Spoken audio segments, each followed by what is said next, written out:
Welcome to Creating Smarter Spaces, where we explore the intersection of technology, innovation, and the built environment. Produced for corporate real estate, facilities management, and workplace technology executives like you, this podcast is your go-to resource for staying ahead of the ever-evolving world of smarter spaces.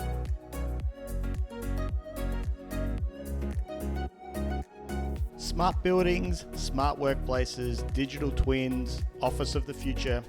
These are all buzzwords we hear every day and are often used interchangeably. In today's episode, we're going to discuss the difference between smart buildings and smart workplaces. How should you think about the delineation between the two of them, the roles they play in your portfolio, and what you, as a corporate real estate, facilities management, or workplace leader, can do to keep pushing the industry forward? I'm your host, Michael Prezchula, and this is Creating Smarter Spaces. So let's dig in.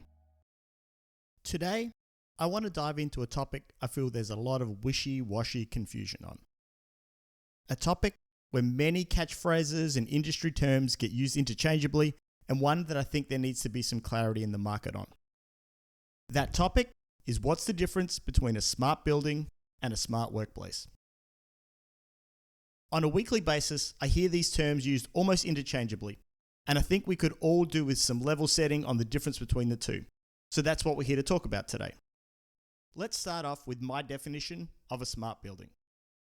When I talk about a smart building, I'm talking about an entire structure, from the core and the shell, operating in a smart way, being controlled by some type of technology. This smartness, so to speak, is in all the common building systems and services that keep the core structure operating, along with any shared services the building provides to the one or many tenants that may exist inside. These are typically things like plumbing, core electrical, vertical lift, core security, other types of shared services. This typically also extends to HVAC and BMS systems for the vast majority of scenarios. But let's also be clear. Having an HVAC system connected to a BMS doesn't make a building smart. These are systems and services typically operated or offered by the landlord to a commercial tenant in a typical scenario. Now, obviously, if you're also in the situation where you're both the landlord and the tenant, like can often be the case for many financial institutions and a few other scenarios, or you're an owner-occupier, these systems may be a little more intertwined with your workplace, but for simplicity's sake, these are typically considered part of the building. I'm purposefully using the word typically a lot right there because I've seen as many funky lease scenarios as you have, and as you know, anything's really possible. This is probably the longest running field in what we call proptech today, and where most of the industry legacy sits. This is also where there's a huge amount of fragmentation. I was just recently at Realcomm and IBCon in Las Vegas. There were over 200 exhibitors on the floor, most of them offering some type of smart component for a building. There was everything from a sensor to detect if a pipe was frozen to an IoT-connected natural air filter that contained a live plant. Little shout out there to Origin Air. If you want to look at a great product that they've got, I'll put a link in the show notes for you. Anyway, a smart building is typically operated by the landlord or their delegated management company in an attempt to optimize their own operational costs or improve the services they're seeking to provide to you, their tenants. A smart workplace, on the other hand, is the space you build inside the shell, inside the envelope of the services your landlord provides you as part of your lease. It should be designed to optimize the experience of the people visiting your specific tenancy or your operational teams keeping the space running inside of the leased envelope. These can be physical systems such as lighting, access control to your tenancy, but can also often include many more soft systems such as digital signage, wayfinding, visitor management, space booking, mobile apps, lockers, and the smart workplace topic du jour, occupancy systems, and indoor air quality. Now, there is also a crossover item here when it comes to HVAC. In most scenarios, you'll likely be in a space where HVAC is controlled and managed by your landlord.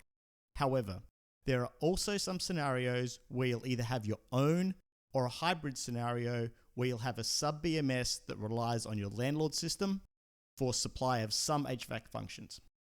These are often things such as fresh air intake, but allows you to control other aspects like temperature, vents, etc. in your own space. And like I said before, probably every model you can find in between. The pandemic has also put an increased awareness amongst the population in general about air quality, and I'm seeing more and more organizations focus in this area as well. This is also one of those items that whomever manages HVAC today may already have some level of data and monitoring in place with, but I'm willing to bet they don't share it to you as a tenant. Now, if they do, it's buried in some annual report they send, or they'll tell you it's available via a portal somewhere that no one in your organization who would be interested in it on a day-to-day basis only has access to, if they even remember to access it. There is little upside to your landlord sharing it with you, and only downside for them. This is why it's becoming more and more a component of the workplace, the services and the information that you control and that you have access to. One that, if I'm honest, many landlords are not thrilled about. Mainly because it allows you to hold their feet to the fire in an area that they're typically pretty lax about proactively managing, and you've never really been able to know it.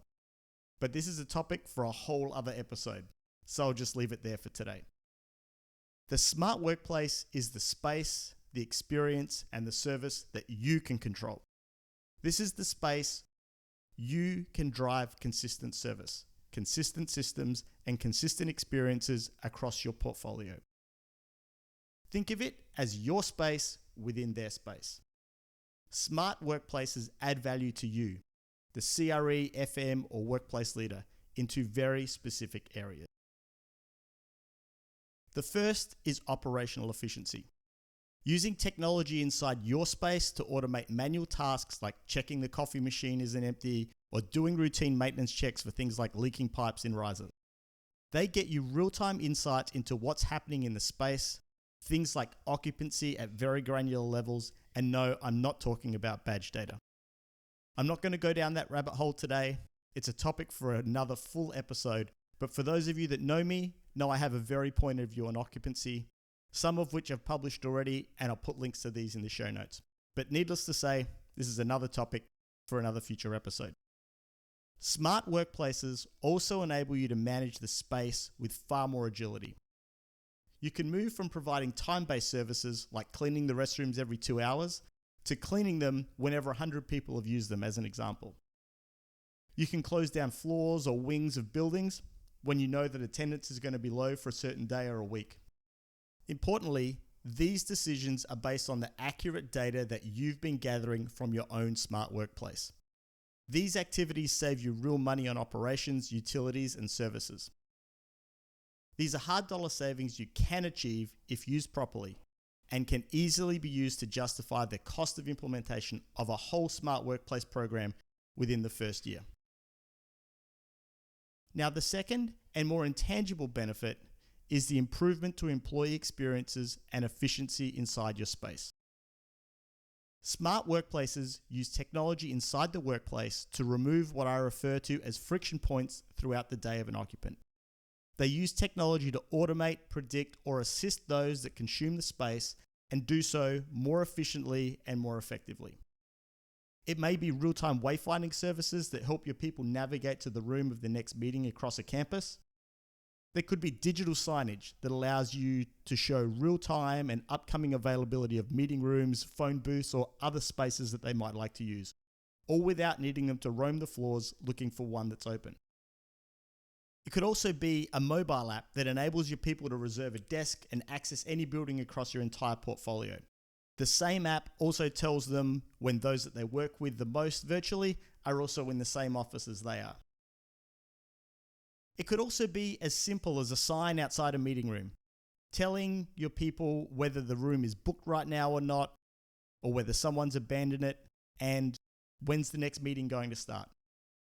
These are just some very simple examples of what a smart workplace is capable of delivering when it comes to experience. And while it's difficult to derive a hard value for these because no one is sending you a bill with the cost of how many hours someone roamed the floors looking for somewhere to sit or to find a meeting room each month. There's certainly other ways to measure the impact they have had on your business. I also believe the workplace is now more than ever a key part of the employee value proposition when it comes to attraction and retention of employees.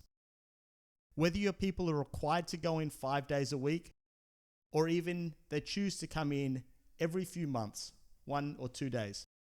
No one wants the picture of their workplace in their mind to be a cube farm from the 1990s with a corkboard on the wall.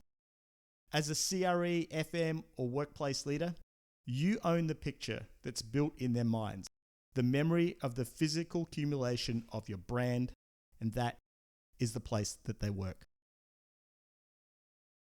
The thing about creating a smart workplace, it's not about having a system or a tool. A smart workplace is created by you for your people to give the experiences that you want. It's part delivering standardized, optimized operational rigor to how you operate services in your portfolio, and part crafting a unique experience to both improve the efficiency of your people when they're in the space.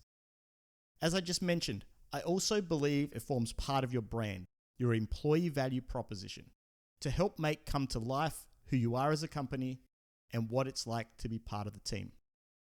We've been doing this through architecture and interior design in spaces, arguably for decades. Smarter spaces is how we continue to do this in the digital age. Before I continue, I'd love to hear your feedback on the show or topics you'd like to have me cover. So please connect with me on LinkedIn. My name can be a tricky one to get your mind around spelling. Don't worry, it's me, not you. Just use the quick link I've set up for you at smarterspaces.live/connect. That will take you straight to my profile page, and please shoot me a message. I'd love to hear from you. Now, back to the episode. In an attempt to add value to tenants, I have over the past few years seen many landlords rush out to try and bring digital services that should sit in the workplace to tenants at the building level. Some examples I've seen multiple times now are landlords building mobile apps for their buildings, or wanting to provide tenants occupancy reporting or space booking capabilities. Unless you're a really small organization and this is your only office or your only major office, this isn't the place to be getting these services from. Why? Well, because everyone implements them differently. Do you want your employees that go to your San Francisco office one week needing to download, say, application A, and then they go to New York the following week and have to download application B? Even if so, how are they supposed to know they're supposed to do that? Trust me when I tell you this is a model that doesn't work and your employees will not use. There's too much friction. This is exactly what smarter spaces are trying to solve for. The same goes for occupancy.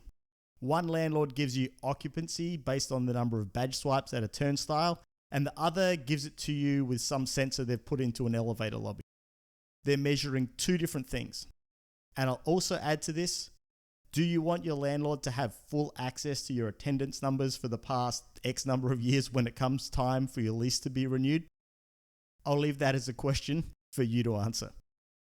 I'm a strong believer that you need to be in control of the services you offer inside your space. This enables you to consistently control what you're measuring across your portfolio, and you're providing your employees and visitors a consistent experience in your spaces.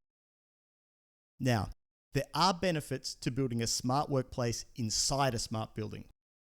There should be, and I've been lobbying the landlord side of the industry now for some years to do the work they need to do to bring more value to everyone. We need them to offer more digital services that you can tap into versus digital tools your people need to use directly.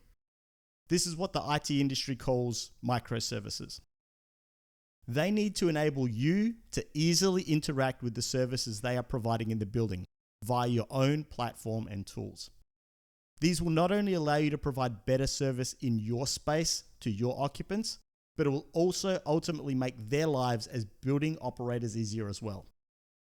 One classic example I continue to see is the sometimes days of delay that goes on between when somebody gets issued an access card to your space, say a new employee, and the time that it takes for them to be enabled in the base building system.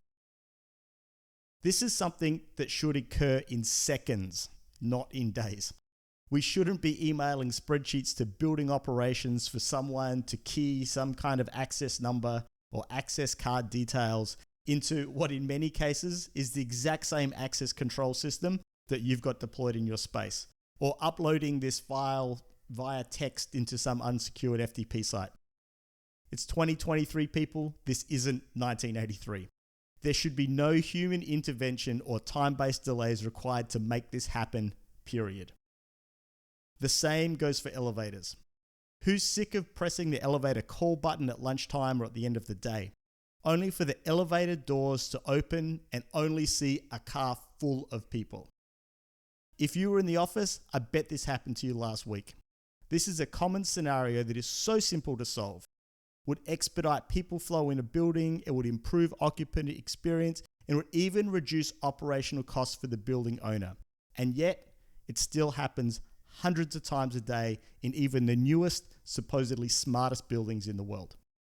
So, why? Why is this still happening, do you ask? Well, that's a great question, and the only conclusion I've been able to come up with is this. Because the people who are specifying elevator services in these buildings are asking for the same thing they've asked for in RFPs for every building they've specified for the last 20 years. They're specifying the system in isolation, and they aren't thinking about the end user experience of what's going on when the person needs to use the elevator. They're only thinking about what the elevator does, not the role of the elevator in the end-to-end activity the person that's using it is trying to achieve. They're not thinking about what they can do to improve that process. If you're an elevator pro or you know someone that is, I would love to chat with you. This is a challenge I'd love to see solved. Hit me up, smarterspaces.live/connect. Let's solve this one, or if you've already solved it, let me know. I'd love to showcase it on the podcast. So, as you've seen, there are some great possibilities that lay ahead of us in combining smart buildings with smart workplaces. But they are two very different things serving two very different audiences. You can have one without the other, and I'd argue there are very, very few strong examples today of really integrated smart buildings with smart workplaces. But there is a great road of possibilities ahead of us here, and it's exactly why I'm so excited to be right here, right now. And I hope that you are too. Together, we can make this happen. So that's how I think about the delineation between the two. Smart buildings, the services offered to you in the core and shell by your landlord that you typically have little or no control over. And smart workplaces, the services you build for your employees and operations teams inside the container your landlord gives you to operate in. As a leader in this space, this is the area that you have to innovate inside of. This is your area of influence and control. This is your playground. This is where you can create your smart experiences in just the way you create the look and feel of the spaces, the colors, the furniture. This is the space you control the digital experience and capabilities of. And while yes, there are some benefits you can gain from being in a smart building, the smart workplace is where you get to bring the most value to your employees, your brand, your operations teams, and your operating efficiencies. This is where you can create your smarter spaces. So that's a wrap on today's episode. But before we leave today, just a reminder, I make this podcast for you. So if it's something you like and feel others would too, please consider leaving a review on your podcast platform of choice or share it with a colleague or friend. Not sure how to? Not a problem. Just point them to smarterspaces.live/listen and all the options will be available right there. As always, one final disclaimer, all views and opinions I share on this podcast are my own and may not necessarily be those of my employer. I trust you've enjoyed today's topic and I hope you'll tune in for another episode soon. This is where real estate, facilities management and technology converge. This is creating smarter spaces.